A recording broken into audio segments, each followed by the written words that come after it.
Ever get that feeling that there's like a core understanding of life, a real key to it all, Oh, definitely. and that it's maybe not some huge secret, but actually accessible? Exactly. And, Yeah. for centuries, the Bhagavad Gita has been pointed to as a major source for unlocking that very understanding. Right. And today, we're diving deep into Chapter 9. So it's got this pretty significant title, hasn't it? Raya Vidya Rajaguhya Yoga. That's the one, the yoga of the sovereign science and the sovereign secret. Big words. They really are. So what makes this chapter, well, so sovereign, so secret? Well, drawing mainly from Swami Dayananda and Swami Vidyamananda's teachings here, this chapter really gets to the heart of some massive questions, like Yeah. the true nature of the divine, Yeah. and maybe why we feel so separate, so limited sometimes. Yeah. And crucially, what's the most direct way to connect with that ultimate reality? So our mission today, if you like, Yeah. is to really pull out the essential nuggets from this chapter for you, offer some clarity, some actionable stuff without, making it totally overwhelming. Sounds good. Yeah. So what are the core ideas we're going to unpack? The main roadmap. Okay, so we'll kick off with the nature of God as it's laid out in the early verses. Right. Then we'll look at the root cause of what feels like our bondage.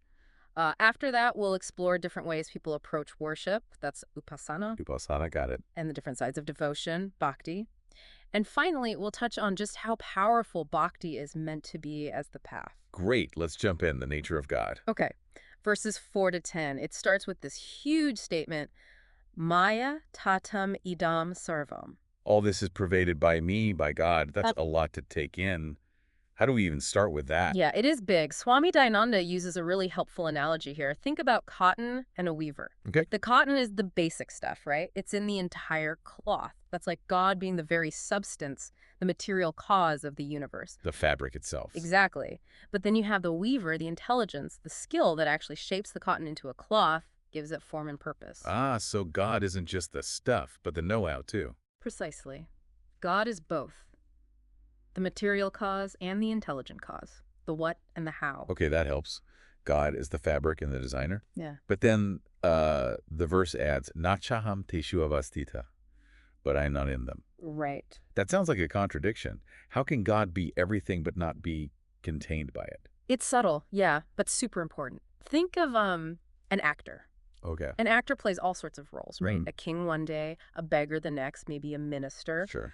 All those characters, they only exist because of the actor. They're expressions of the actor's ability. Dependent on the actor. Totally.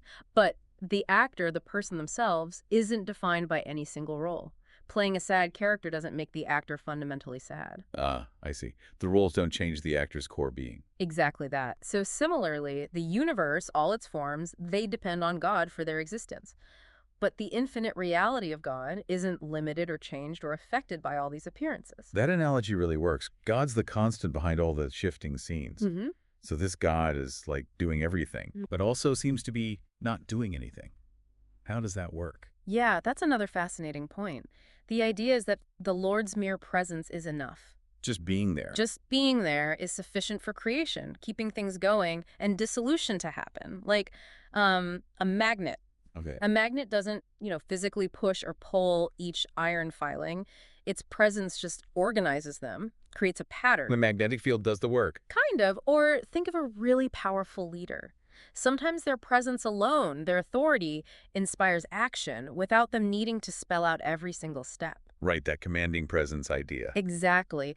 And the Gita even uses this image of Lord Narayana just reclining, resting in yoga nidra, this state of conscious cosmic sleep.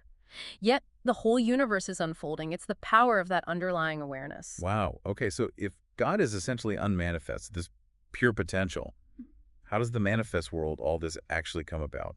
Good question. This brings in the concept of yoga maya. Yoga Maya. Yeah. It's described as this kind of divine power, almost like a veil that obscures the Lord's true, unchanging nature. A veil.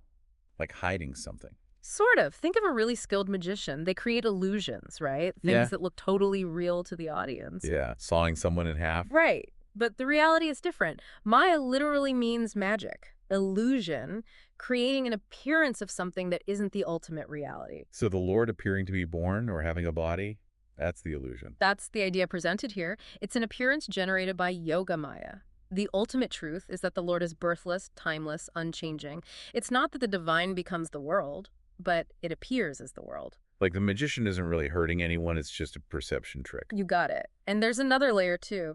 The Gita also says, Sarvasya cham hardisanivisto. I am seated in the hearts of all. Mas smrtir nanamaponam cha, from me, come memory, knowledge, and also their absence, like forgetting. So God isn't just the background reality, but also the inner spark, the source of our own minds. That's the implication, the impeller, the inner motivator, the very source of consciousness and knowing. That's quite profound. Okay, let's shift gears a bit. Verse 11 introduces the cause of our bondage. Right. Avajananti mamuda manushitanium ashritam. The deluded despise me or disregard me when I take a human form. How does this lead to us feeling trapped or limited? Well, the core issue, as Swami Vidya often points out, is recognition, or rather, the lack of it. Not seeing God? Not recognizing the divine presence, whether it's in a specific form like Krishna or in nature or crucially within ourselves. When we fail to see that, We stay stuck. we stay stuck in ignorance of Vidya. And this ignorance, this avidya, it creates the illusion that I am just this limited body-mind complex. Separate from everything else. Exactly. Subject to birth, death, all the limitations. We forget our true nature, the self, the Atman, which the Gita says is birthless, deathless, inherently free. So just by not seeing the divine everywhere, including in ourselves, we basically lock ourselves in a cage of limitation. That's a good way to put it. This failure to recognize, it veils our fundamental connection. We start identifying with this small me, separate from you, separate from the world, separate from God. And that creates all the desires, fear. All the attachments, the anxieties, the suffering. That feeling of being separate and limited, that is the bondage the Gita talks about. Okay, that makes sense. So if that's the problem, Chapter 9 then talks about different solutions, different approaches to worship upasana, verses 12 to 19. That's right. The Gita acknowledges that people come to the divine from different places with different understandings and goals. So what are the main types it outlines? Well, first, it mentions those who worship the devas, the celestial beings, sort of like cosmic forces or deities associated with specific function. Asking for rain or health or... Exactly, seeking specific worldly benefits. And the Gita says, yeah, they get those things, but those results are temporary, limited, tied to the specific deity worship. Sounds almost transactional. You do this ritual, you get that outcome. It can seem that way. Then there are others who focus their worship more inwardly on the impersonal absolute, on Brahman itself. The formless reality. Right. And their aspirations are different, more about merging with the infinite, understanding the ultimate truth. The results align with that deeper focus. Okay. And then there's a third group mentioned, right? Those who worship the Lord directly with exclusive devotion. Ananya Cheta. Yes. And this is where things get really interesting. For these devotees, those with unwavering, single-pointed focus on the Lord. There's a special promise. A huge one. The Lord says, Yoga Shemam Vahamyam. Which means? I personally take care of their needs. Both yoga gaining what they lack and Shema preserving what they already have. Wow. That's not just spiritual support. That sounds very practical. It is. Swami Dayananda really emphasizes this. It's a direct assurance from the divine. You focus entirely on me, and I will handle your welfare. It implies a very close, very supportive relationship. That's incredibly reassuring. But what about people who worship other deities, maybe out of tradition or faith? Verse 23 touches on this. Yipayan adea devata bhakta. Yajante sharayanvita. Even those who worship other deities with faith. The Gita says they are actually worshiping the Lord too, just indirectly. Indirectly. How so? Think about watering a tree. You pour water on the root, right? Yeah. But the nourishment goes to every single branch, every leaf, or feeding your stomach, the whole body gets nourished. Okay. So all worship ultimately reaches the same source. That's the idea. Aham sarva yashnanam bhukta cha prabhareva cha. I am the enjoyer and the Lord of all sacrifices, all forms of worship. If there's a difference in the outcome. Yes. Yeah. Because their focus is on a specific form or deity, often with specific limited desires attached. The results they get are also limited. They might attain the realm of that deity, but eventually they return to the cycle of birth and death. Whereas worshiping the Lord directly Leads to attaining the Lord himself, the ultimate goal. The focus determines the destination, essentially. Okay, that distinction is clear. Now let's move into the nuances of bhakti itself, devotion. Verses 20 to 29. There's a key statement in verse 29. Samoham sarva bhuteshu, Name deveshastina priya. I am equally disposed to all beings. There is none hateful or dear to me. That's fundamental, isn't it?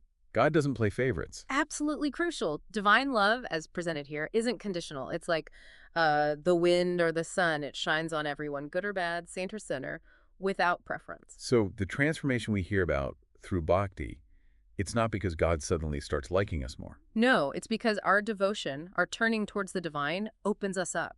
It makes us receptive to that love and grace that's already there, universally available. We tune into the signal that's always broadcasting. That's a great way to put it. And then comes this really powerful verse about transformation, even someone described as suduracharo, Which means? severely ill-behaved, maybe even wicked. If such a person turns wholeheartedly to the Lord, Pajate Mamananyabhak, worships me with exclusive devotion. They are considered righteous. That's what the verse says. It highlights the incredible purifying power of single-minded devotion. It can seemingly override past actions. That's nice. And it continues. Such a devotee quickly becomes dharma atma, established in virtue, and attains lasting peace. And then that beautiful promise, Name bhakta pranashati. my devotee never perishes. It's this profound assurance of protection and ultimate success on the path for anyone who commits with sincere devotion. That offers so much hope. And it's explicitly stated that this path isn't just for a select few, right? Verse 32. Exactly. Mami parthavya pashuteye bisi pabayunaya. Even those considered born from backgrounds society might look down upon, or those who have lived difficult lives. They too can reach the supreme goal through devotion. Yes, devotion completely transcends social status, birth, past actions. It's universally accessible. The main thing is the turning towards the divine. Which leads to the core instruction. Man mana bhava mad bhakta madhyaji mam namaskuru. Fix your mind on me, be devoted to me, worship me, bow down to me. It's about directing your whole being, your thoughts, feelings, actions towards the Lord. That's the essence of the practice. Okay. Finally, let's talk about the glory of bhakti itself. The final verses, 30 to 34. Verse 27 seems to capture this beautifully. Yat karoshi. Whatever you do, whatever you enjoy or consume, whatever you offer in sacrifice, whatever you give away. Yat tapasyasi kuntaya tat kurshvamanadarpanam. Whatever austerities you perform, O Arjuna, do it as an offering to me. So it's about transforming every action. Exactly, not just the explicitly religious actions. Eating, working, resting, interacting, everything can become an act of devotion when done with the right attitude, offered to the divine. And the benefit of doing that? Freedom. Freedom from the results of action, the karma bandhanaya sapasapaphalaya, the bondage created by both good and bad results.